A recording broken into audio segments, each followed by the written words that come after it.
Hello students, मैं ज्योति लेकर आ गई हूँ आपके लिए यूपी एग्ज़ाम पॉइंट पर बायोलॉजी क्लास 10th की क्लास। तो हमने कल जहाँ से छोड़ा था हम आज वहीं से शुरुआत करते हैं। कल हम देख रहे थे चैप्टर 1 मानव शरीर की संरचनाएं। उसमें हमारा ये जो टॉपिक था, हमारा जो विषय था वो था पाचन तंत्र। आइए देखते हैं बच्चों, मनुष्यों में जो पाचन तंत्र होता है वो अन्य जंतुओं की अपेक्षा बहुत ही ज़्यादा जटिल और लंबा होता है।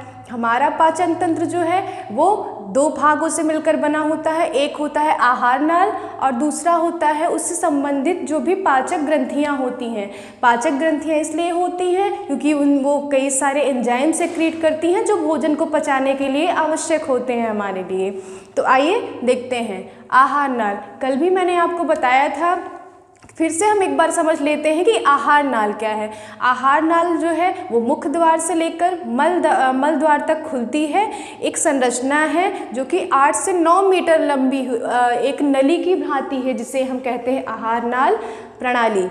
तो बच्चों आज हम आगे देखते हैं कि इसकी श्लेष्म कला। अब श्लेष्म कला क्या है, जिसे हम कहते हैं म्यूकस मेम्ब्रेन। ये क्या करती है, एक चिपचिपा पदार्थ जो है स्रावित करती है, जो कि भोजन को आगे सरकाने में सहायक होता है। वो हमारे बकल कैविटी यानी कि मुख गुहा में मौजूद होता है। अब ये बहुत सारी पाचक रस भी सेक्रेट करती हैं, पाचक रस भी बनाती हैं, जो हम आगे चल के इस वाले टॉपिक में पाचक ग्रंथियों में पढ़ेंगे। आइए देखते हैं। सबसे पहले मैंने कल भी आपको बताया था कि इसके 4 भाग होते हैं आहार नाल के: मुख गुहा, ग्रसनी, ग्रास नली, आमाशय और आंत। 5 भागों में ये विभाजित है। आंत हमारी जो है, एक ये छोटी आंत हो गई और ये बड़ी आंत हो गई, जो हम आगे चल के विस्तृत रूप में समझेंगे।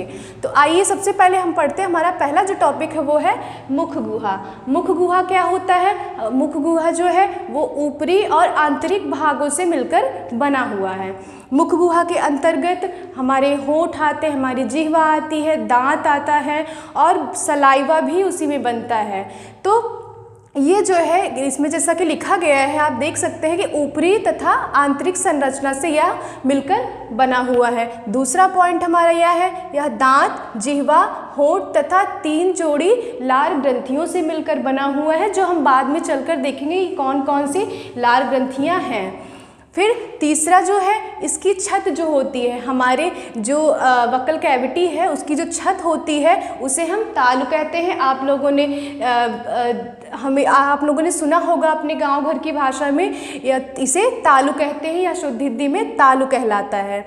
आगे हम देखेंगे, सबसे पहला टॉपिक इसमें से जो लेते हैं हमारा दांत, जो कि आगे का भाग होता है। दांत जो है यह बच्चों बहुत ही कठोर पदार्थ इनेमल से बना होता है। यह कैल्शियम, दूध से हमें कैल्शियम मिलता है। कहते हैं ना कि दूध पीने से हड्डियां मजबूत होती हैं, दांत अच्छे रहते हैं।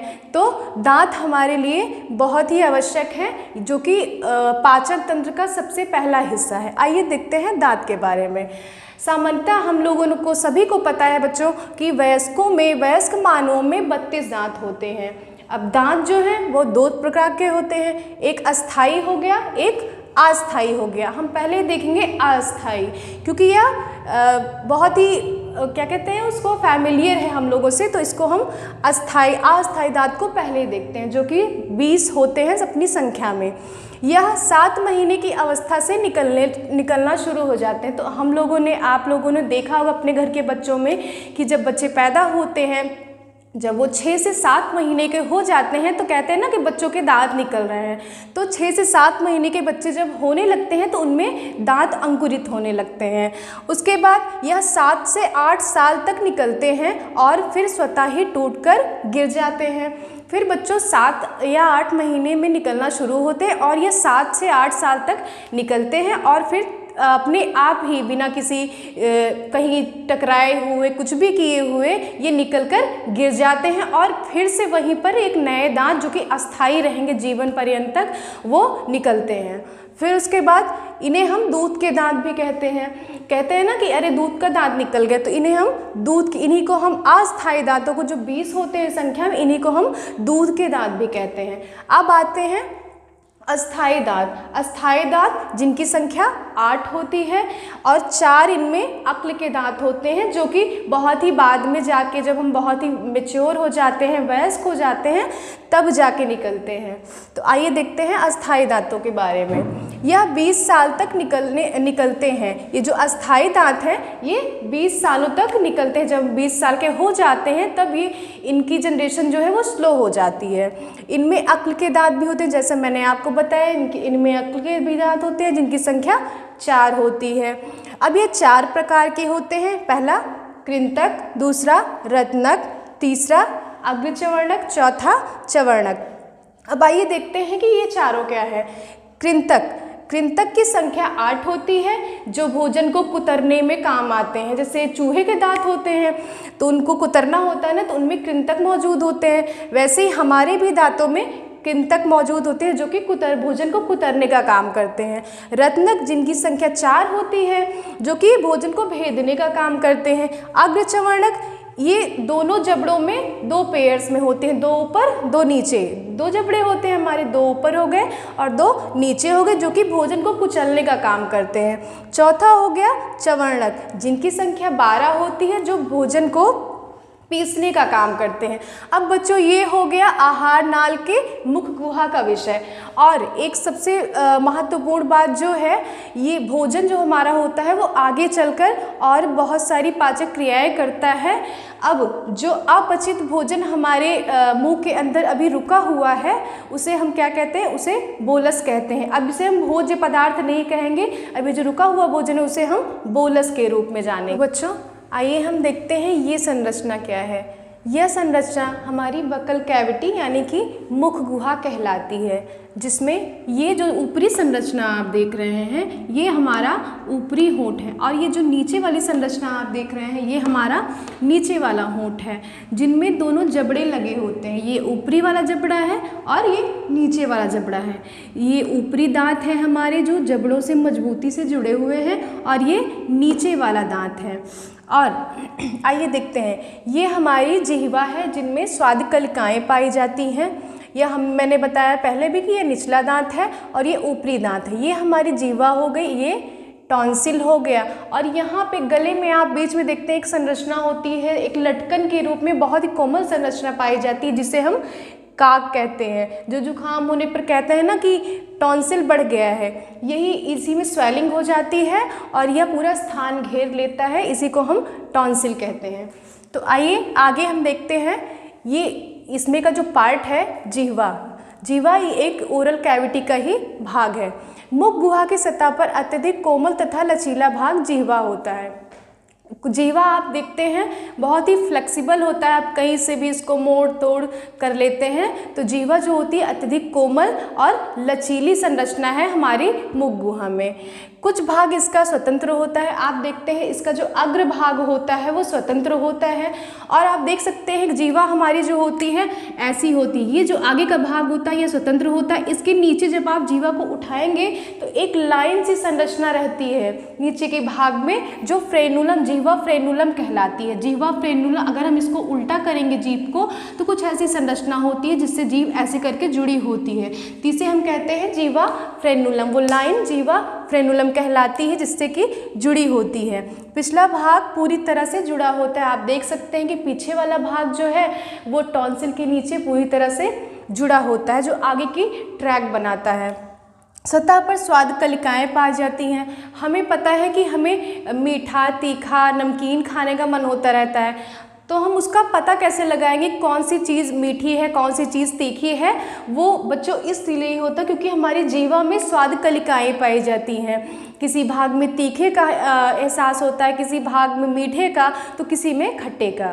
तो आइए आगे का हम देखते हैं। आगे का जो ये मुख गुहा का भाग है, हमने दांत पढ़ लिया और जीभ पढ़ लिया। उसके आगे आती है ग्रसनी। ग्रसनी जो है ये 12 से 15 सेंटीमीटर लंबी होती है और यह 2 भागों में विभाजित होती है। ये जैसा कि आप देख सकते हैं, एक होती है जो आहार नाल ट्रैक में जाती है, एक होती है जो इधर से निकली होती है वो वायु मार्ग के लिए विभाजित होती है। और इसके आगे आते हैं हम ग्रास नली, जो उसी से जुड़ी हुई होती है, जो कि बहुत ही फ्लेक्सिबल होती है, जो कि संकुचन का कार्य करती है और 25 सेंटीमीटर लंबी होती है। यह मनुष्य पाचन तंत्र का सबसे लंबा भाग है। अगर हम देखें आहार नाल का सबसे लंबा भाग है, जो कि 25 सेंटीमीटर लंबा होता है। इसमें एक चिपचिपा पदार्थ पाया जाता है जो कि भोजन को आगे सरकाने में मदद करता है। और सबसे महत्वपूर्ण बात इसमें यह है कि इसमें कोई किसी भी प्रकार के पाचक जूस नहीं बनते हैं, ना ही इसमें कोई डाइजेशन होता है। बस ये जैसे आप देखते हैं घर में पाइप होती है, उसमें से पानी आगे निकलता है, उसी प्रकार जो है जो बोलस होता है, बचा हुआ भोजन, अध पचा भोजन जो होता है वो ग्रास नली से आगे आमाशय की ओर ये ढकेलने का काम करता है, या कह सकते हैं कि आगे उसको निकालने का काम करता है। हमारा नेक्स्ट टॉपिक है ये आमाशय, जो कि सबसे महत्वपूर्ण विषय है। तो आइए देखते हैं आमाशय क्या है। आमाशय जो कि जे शेप में पाया जाता है, जे अंग्रेजी भाषा के जे कैपिटल लेटर के इसी शेप में पाया जाता है। और यह जो है 3 भागों में विभाजित होता है, जैसा कि आप देख सकते हैं। कार्डियक, एक कार्डियक हो गया, एक हो गया फंडिक और तीसरा पाइलोरिक। जो सबसे चौड़ा भाग होता है वो हमारा क्या है, कार्डियक, और जो हमारा मध्य भाग होता है पेट का वो हो गया फंडिक, और अंत में जो होता है वो होता है पाइलोरिक रीजन, जो कि पाइलोरिक अपर्चर से घिरा होता है। ये कार्डियक अपर्चर से घिरा होता है, ये फंडिक अपर्चर से घिरा होता है। तो आइए हम देखते हैं क्या है। कार्डियक ऊपरी भाग होता है, आप देख सकते हैं, जो कि 24 सेंटीमीटर लंबा होता है, चौड़ा होता है सॉरी, और यह अत्यधिक चौड़ा होता है 10 सेंटीमीटर। यह 24 सेंटीमीटर लंबा और 10 सेंटीमीटर चौड़ा होता है।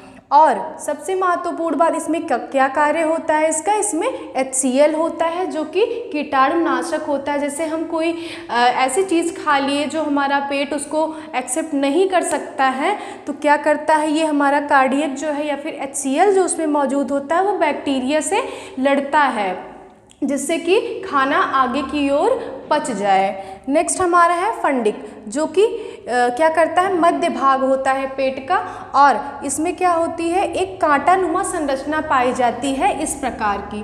कुछ इस प्रकार की कांटानुमा इसमें संरचनाएं होती हैं जो क्या करती हैं, जैसे बच्चे कहते हैं या हम ही लोग कहते हैं अरे मुझे बहुत तेज़ से भूख लगी है, मेरे पेट में दर्द हो रहा है, तो वो पेट में दर्द नहीं होता। जब हमें भूख लगती है तो ये जो कांटानुमा संरचना है ये क्या करती है, ये मूवमेंट करने लगती है, चुभने लगती है, और इसी की वजह से हमें भूख का एहसास होता है, नहीं तो हमें पता ही नहीं चलेगा कि हमें भूख लगी है कि प्यास लगी है।